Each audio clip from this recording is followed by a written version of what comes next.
अभी मेरे पास वो पत्रक है जहाँ संतोष देवी जी को जाना है। वो जगह है राष्ट्रपति भवन और स्थान मैंने आपको बताया है और समय है 26 जनवरी, जिस दिन पूरा देश गणतंत्र दिवस मनाएगा। अभी मैं बेरी ग्राम में हूँ जो कि सीकर ज़िले में पड़ता है और हम अभी उसी स्थान पे हैं जहाँ 2008 में इन्होंने शुरुआत की।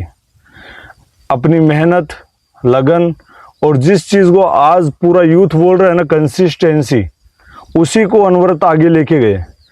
तो शुरुआत करते हैं। आपका पूरा नाम तो हमें पता लग ही गया क्योंकि पूरे क्षेत्र में नाम एक ही चल रहा है कि किसान संतोष देवी जी खेदड़।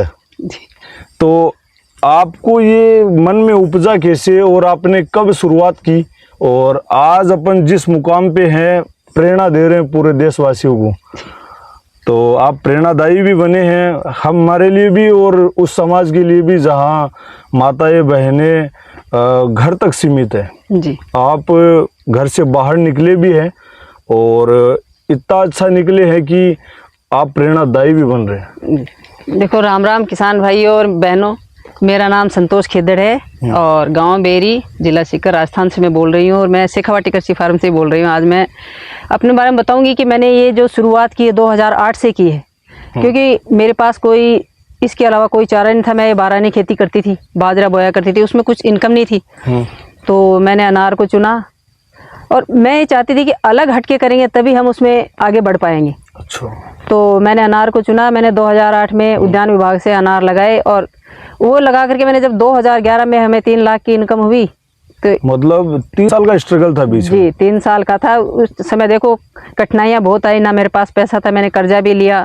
अच्छा। तो ये करके मैंने इसको 3 साल बाद में जब इनकम हुई तो एक किसान को अगर 3 लाख रुपए मिलता है तो कितनी खुशी होती है। सही। तो उसके बाद से हमारे अंदर इतनी लगन बढ़ी कि ज़्यादा से ज़्यादा मैं मेहनत करूं और अपनी खेती में ही काम करूं। तो वो करके मैंने 2013 के अंदर अपने मेरे पति जो थे होमगार्ड की नौकरी कर रहे थे, उन्हें भी रिजाइन दिलवा दिया कि भाई आप भी नौकरी छोड़ो। थे वो? जी। तो उनको मैंने कहा आप नौकरी छोड़ो, खेती में ही काम करेंगे, सब पूरा परिवार मिलके करेंगे तो हम इसमें और भी आगे बढ़ सकते हैं। तो उसके बाद मैंने 13 में इसके अंदर मैंने इनके जो अनार थी उनकी कटिंग से लेकर के पौध भी शुरू की मैंने, क्योंकि किसान भाइयों ने जब 11 के अंदर यहाँ आए तो उन्होंने यही देखा कि किस तरह से आपके अनार लदखद हो रही हैं, कितना मिठास है। तो इसके मतलब मेहनत रंग लाने लग गई थी ना? जी, 11 के बाद मेहनत रंग लाने लगी। कईयों ने मेरे मजाक भी उड़ाए, लेकिन मजाक उड़ाने वालों को अब ये हो रहा है कि अगर उस दिन अपन नहीं कहते तो आज कितना अच्छा होता। तो उसके बाद मैंने अपने खेत में हर प्रकार के पेड़ लगाए। कहते हैं ना कि राजस्थान में सेब नहीं हो सकता, हिमाचल में होता है, वो भी मैंने अपने खेत में तैयार किया है। तो इस तरह से मैंने मौसमी, नींबू, अमरूद, चीकू, हर वैरायटी के पेड़ तैयार किए हैं और मैंने हजारों महिलाएं मैंने खड़ी की हैं ताकि वो अपने पैरों पे खड़ी हो सके, आत्मनिर्भर बन सके, क्योंकि वो चूल्हे चौकी तक ही सीमित थी। तो मैंने कहा कि चूल्हे चौकी तक सीमित मत रहो, आप बाहर निकलो, क्योंकि बाहर निकलेंगे तभी हम कुछ कर सकते हैं। तो आज मैंने उनको इतना आगे बढ़ाया है कि आज वही महिलाएं अपने खेत में कोई सब्जी कर रही है, कोई प्लांट्स लगा रही है, कोई बिल्कुल रसायन नहीं डाल रही हैं। वो पहले तो सिस्टम ये किया मैंने कि रसायन को बिल्कुल त्यागना है और उन्हीं महिलाओं को मैंने आगे बढ़ाया है, क्योंकि आज रसायन की वजह से हमारा जो देश है वो कैंसर रोग हो रहा है। तो मैं ये नहीं चाहती कि पंजाब की तरह हमारा राजस्थान भी कैंसर रोग रहे। तो इसलिए मैंने जो सेब हर वैरायटी के पेड़ तैयार किए वो इस तरह के कि हमारी जो NHB द्वारा ये रजिस्टर्ड है हमारी नर्सरी, तो इससे हर किसानों को सरकार के द्वारा फायदा मिल रहा है। हाँ, क्योंकि किसान अकेला काम नहीं कर सकता, उसको सरकार का सपोर्ट बहुत जरूरी है। सही है। तो नहीं, मैं आपको एक बात पूछूं, जैसे कि आपने अभी पूरा बताया हमें, और समाज के अंदर जहां बहुत बड़ी संख्या माताएं बहनों की है, जो कि थोड़ा सा यहाँ पर आप बुरा मत मानना, लेकिन छोटी सी बात है ये बड़ा संकेत देके जाएगी। जहाँ समाज के अंदर 2 तरीके की बड़ी संख्या है। एक बड़ी संख्या वो है जो पाखंड और थोड़ा सा मतलब राजस्थानी में कहे तो जैसे कि अपन लोकल भाषा में बोले तो बूजा कड़ा लेवा।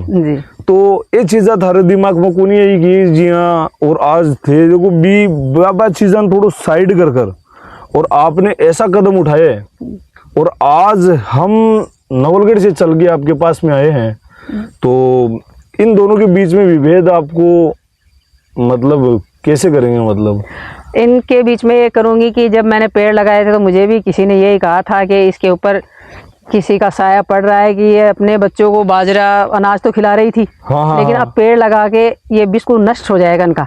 अच्छा, इनका नाम भी नहीं चलेगा। कैसे करेंगे? 3,000 रुपये कमा रहे हैं, वो भी इनके जाएंगे।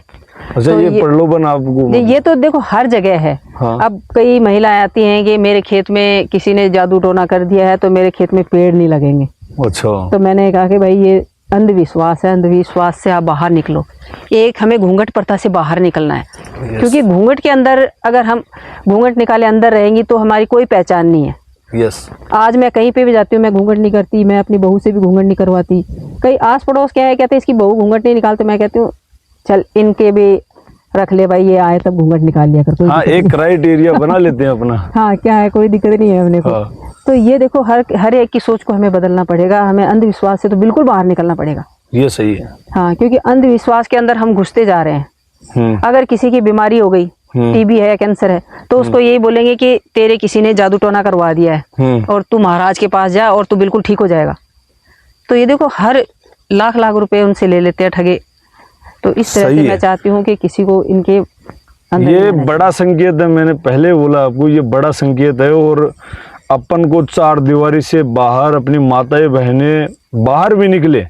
और यहाँ एक इस वीडियो में हमारी जो माताएं हैं, माता दिख भी रही है हमें कि भैया घूंघट प्रथा से तो बाहर निकलना ही पड़ेगा, लेकिन अपन को सभ्यता भी नहीं भूलनी है। इसी को माता जी ने देखो पूरा रूपांतरित भी किया है कि पूरी सभ्यता के साथ है माता जी। अभी मैं आपको बता दूं कि ये जो कार्ड मेरे पास में है, जो पत्रक है, सूचना पत्रक, इसमें माता जी को गणतंत्र दिवस के अवसर पर भारत के राष्ट्रपति वहाँ से इनको ये पत्रक मिला है। और इनको जाना है 26 जनवरी को गणतंत्र दिवस के मौके पर, और इनका स्वागत बहुत धूमधाम से होगा। तो अभी बता दूं कि मैं बेरी में हूँ, नवलगढ़ से मात्र 6 किलोमीटर दूर है, और ये सीकर ज़िले का वो गांव है जो आज पूरे शेखावाटी में ही नहीं पूरे भारतवर्ष में गौरवान्वित और प्रेरणा का स्रोत बन चुका है। तो अपन चर्चा को आगे बढ़ाए संतोष देवी जी, तो मैं आपको एक बात बोलूं कि अभी अपन ने अपने इस बागान में क्या क्या उगा रखा है? हमने देखो अनार से शुरुआत की है। हाँ, अनार, नींबू, मौसमी अनार, सेब, अंजीर, हर वैरायटी के प्लांट्स लगा रखे हैं। हाँ। और मैं आज उन्हीं की पौध तैयार कर रही हूँ जो मेरे किसान भाइयों को उपलब्ध करवा रही हूँ। और पहले युवा किसान जो थे वो नौकरी के लिए दर दर भटक रहे थे। हाँ। लेकिन आज मैंने उनको ये बता दिया है कि आपको नौकरी के लिए दर दर नहीं भटकना है, क्योंकि मैंने अपने लड़के को भी एग्रीकल्चर से BSc करवा के इसी खेती में छोड़ा है कि तू खेती में काम कर। और खेती में क्या है, नाम भी कमा सकते हैं और दाम भी कमा सकते हैं, और पूरा परिवार हमारा एक साथ रहेगा और हम अपनी खेती से ही कमा के खा सकते हैं। तो क्यों ना हम यहाँ 10 आदमियों को रोजगार दें। और अगर 10 परिवार को रोजगार दे रहे हैं, अगर हर किसान भाई ऐसा काम करेगा तो हमारा जो ये यहाँ पे बेरोजगारी है वो भी हमारी बिल्कुल खत्म हो सकती है। हमारे माननीय प्रधानमंत्री जी ने भी यही कहा था कि अगर हम किसानों के हित के लिए करेंगे और किसानों को आगे बढ़ाएंगे तो ही हमारा देश बढ़ेगा, और हम इसी खेती से अपनी आय को दोगुनी कर सकते हैं। ना कि घर बैठे या हम नौकरी करके उससे नहीं कर सकते, हम अपनी खेती से ही आय अपनी बढ़ा सकते हैं। जिस तरह से मैंने आज आय को डबल नहीं, मैंने अपनी आय को तिब्बल चौबल किया है और इसी खेती में किया, और इसी खेती में मैंने नाम भी कमाया। इसी तरह से कि एक हमें बेटियों को पढ़ाना है, उन्हें पढ़ाई से वंचित नहीं रखना है, क्योंकि हमें बेटियों को पढ़ाएंगे, एक बेटी को पढ़ाएंगे तो वो बेटी कितने परिवार को पढ़ाएगी, अपने बच्चों को पढ़ाएगी, देवर जेठ सबको पढ़ाएगी। तो इसलिए मैं चाहती हूँ कि अपनी बेटियों को पहले पढ़ाना है और उन्हें आत्मनिर्भर बनाना है। उसी के साथ अगर हम उन्हें दहेज ना दे करके उन्हें अगर पेड़ दें, माता जी लड़कों को भी पढ़ाना है जी। लड़कों को तो हम पढ़ाएंगे कि उन्हें नौकरी लगाएंगे, उनकी शादी नहीं हो पाएगी। लड़कों को तो इसलिए पढ़ा रहे हैं, लेकिन हमें बेटियों को भी आगे बढ़ाना है। नहीं माता जी, इतनी अच्छी बातें चल रही है तो मैं एक बात आपको पूछ ही लेता हूँ कि जैसे आज हर परिवार के अंदर ये चल रहा है कि अगर गवर्नमेंट जॉबर हो बच्चा तो ही शादी होगी, इसको आप कहाँ तक मानती हैं? देखो ये सबकी सोच गलत है, हाँ क्योंकि सब ये कहते हैं कि अगर मुझे नौकरी वाला लड़का मिल जाए तो मैं अपनी लड़की की शादी करूँगा। हाँ, ये तो ये चल उन रहा सबकी सोच गलत है। मैं चाहती हूँ कि अगर सरकारी नौकरी वाले को ना दे करके प्राइवेट कर रहा है या खेती में काम कर रहा है, उसको अगर हम अपनी लड़की देंगे तो वो बहुत खुश नसीब होगा। क्योंकि सरकारी वाला महीने में साल में 2 बार छुट्टी आता है, हाँ और कभी वो साथ ले जाता है, उसके सास ससुर क्या करेंगे, अकेले खाना बनाएंगे, हाँ। बहू तो चली गई बेटे के साथ। यस। तो इसलिए मैं चाहती हूँ कि जो नौकरी नहीं कर रहा है, खेत में काम कर रहा है, मैं चाहती हूँ उसी को अपनी लड़की देनी चाहिए, क्योंकि वो अपने खेत में काम करके भी वो पेट भर सकते हैं। भूखा तो सोएंगे नहीं, उठेंगे ही भूखे वो। एक बात और कि अभी ये भी हो गया 2008 में आपने चालू किया और आपने बोला कि 2011 में हमारे 3 लाख की आय हुई। तो उस पीरियड में जो 3 साल का पीरियड था आपका स्ट्रगल पीरियड, तो उसमें पैसा लगा भी ना, तो वो कितना का लगा? और आज इस वक्त की बात करें तो अभी अपनी सालाना आय क्या है? देखो उस समय मेरे पति की आय जो थी 3,000 रुपये थी महीना। अच्छा। तो मेरे 3 बच्चे थे, तो उनसे तो हमारा घर का खर्चा ही नहीं चल रहा था। हाँ। तो इसलिए उस समय देखो मुझे कर्जा भी उठाना पड़ा, क्योंकि ना मेरे पास ट्यूबवेल था। तो मेरा सरकार का सपोर्ट मेरे साथ बिल्कुल था, क्योंकि जब मैंने पेड़ लगाए तो उस समय मुझे 70% सब्सिडी दी गई। अच्छा। और जब मैंने ड्रिप लगाई तो उसमें भी मुझे 70% सब्सिडी मिली। अच्छा। और फिर जब मैंने 5 साल इंजन सेट से तैयार किया था, वो तेल लगना है, वो तो देखो पैसा तो लगेगा ही, बिना पैसे के कुछ हो नहीं सकता। तो इसलिए मेरा पूरा परिवार उस खेती में लग रहा था। लेबर की हमें उस समय ज़रूरत नहीं थी।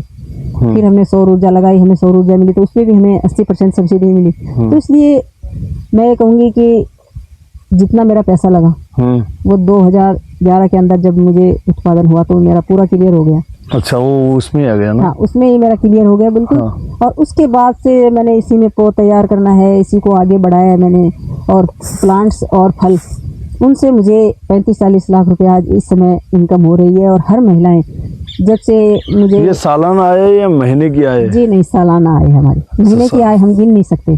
अब ये सर्दी का महीना निकल रहा है, इसके हमें कोई इनकम नहीं है। अच्छा। तो इसलिए हम पूरी साल की इनकम गिनेंगे। जब से ये राष्ट्रपति भवन से मुझे इनविटेशन आया है, हाँ। तब से हर महिलाओं की इतनी खुशी हो रही है कि आज हमारी महिला वहाँ तक पहुँच रही है। तो इसलिए मैं चाहती हूँ कि सबकी इतनी खुशियाँ बढ़ रही हैं। तो हाँ। बहुत बहुत धन्यवाद करना चाहती हूँ सबको कि आज सब मुझे धन्यवाद। ये अपने शेखावाटी के लिए गौरवान्वित करने वाली सूचना होगी। और 26 जनवरी फिर से बता देता हूँ आपको, संतोष देवी जी खेदड़ सीधा अपन को बड़े पर्दे पर दिखने वाली है, और जहाँ राष्ट्रपति उनका सम्मान करेंगे, पुरस्कृत करेंगे। तो अभी एक बात और कर लेते हैं माता की, अपने अठे कहावत है मारवाड़ी में कि अपने अठे की हो गए बटका बुजुर्ग के चुकिया कि खून सस्तो पानी महंगो। तो इन कहीं चरितार्थ करा अफा कि आज पानी को लेवल जिया कम जा रही है ना, धरती का लेवल 400 फुट आ गया अपने यहाँ पास में। तो इसको जैसे आप पानी भी यूज करते हैं, ये पानी तो लगता ही है यहाँ पे, तो आप किस प्रकार उपयोग में लाते हैं? देखो हमें पानी को तो बिल्कुल बचा के रखना होगा, क्योंकि एक समय ऐसा आएगा कि पानी पीने के लिए भी नहीं मिलेगा। जिस तरह से लोग बहा रहे हैं पानी को, तो मैं चाहती हूँ कि लोगों को हौज कुंड बनाना चाहिए। और हमें वाटर हार्वेस्टिंग जी, और हमें जब प्लांट्स लगाने होंगे तो हम उसे ड्रिप सिस्टम से ही सींचे। अच्छा। और अगर हम सब्जी भी कर रहे हैं तो उसे भी हमें ड्रिप सिस्टम से कर लेनी चाहिए, क्योंकि उसे क्यारी से कर रहे हैं तो उसमें हमारा पानी जो है वो बिल्कुल ख़त्म हो रहा है। तो इसलिए ड्रिप सिस्टम से हमें करना चाहिए। और मैं चाहती हूँ कि हर एक किसान भाइयों को हमारी बिजली भी बचानी है। तो बिजली बचाने के लिए हमारे प्रधानमंत्री जी ने कहा है कि घर घर सप्लाई हुई है, हमारे जो हमारा घर की बिजली है उसके लिए भी सोलर प्लांट लगा है, हमारे ट्यूबवेल के लिए भी सोलर प्लांट लगा है। तो मैं चाहती हूँ हमें सभी को सोलर प्लांट यूज में लेना चाहिए और बिजली को बचाना चाहिए, क्योंकि हमारी जो जितनी भी बिजली बचेगी तो हम दूसरे देशों से बिजली नहीं खरीदेंगे। यस। तो हम अपने देश में ही अपनी बिजली बचा करके क्यों ना हम भी इसको बाहर भेजें, तो हम इससे बहुत ज़्यादा आगे बढ़ सकते हैं। तो अभी हम तो गौरवान्वित है ही, हमें खुशी भी हो रही है कि हमारे घर से, हमारे नवलगढ़ से मात्र 6 किलोमीटर दूरी पर बेरी, और बेरी के इस जज्बे को सलाम है। और पूरे देश में जहाँ नाम हो जाएगा हमारे शेखावाटी बागान का। तो एक क्वेश्चन, लास्ट क्वेश्चन, अंतिम क्वेश्चन होगा मात्र कि देश के 5वें प्रधानमंत्री चौधरी चरण सिंह जी हुए, उन्होंने बोला था कि देश की खुशहाली गाँव में निवास करती है और गाँव से होकर निकलती भी है। और आज हम गांव में बैठे हैं और ये आपको चरितार्थ करके बता रहे हैं कि हमारे पीछे ये 5 बीघा की ज़मीन है और 5 बीघा ज़मीन पर इतना बड़ा प्लांट इन्होंने लगाया है जिसकी सालाना आय 45 से 50 लाख रुपए के समथिंग है। तो ये जज्बा ही है, ये हौसला ही है, बस जोश में होश अपन को नहीं खोना है। आपका बहुत बहुत धन्यवाद हमारी नमस्ते भारत टीम से जुड़ने के लिए। तो ये आपका इनविटेशन पत्र, आप जब आएंगे तो हम फिर से मिलेंगे आपसे। जरूर।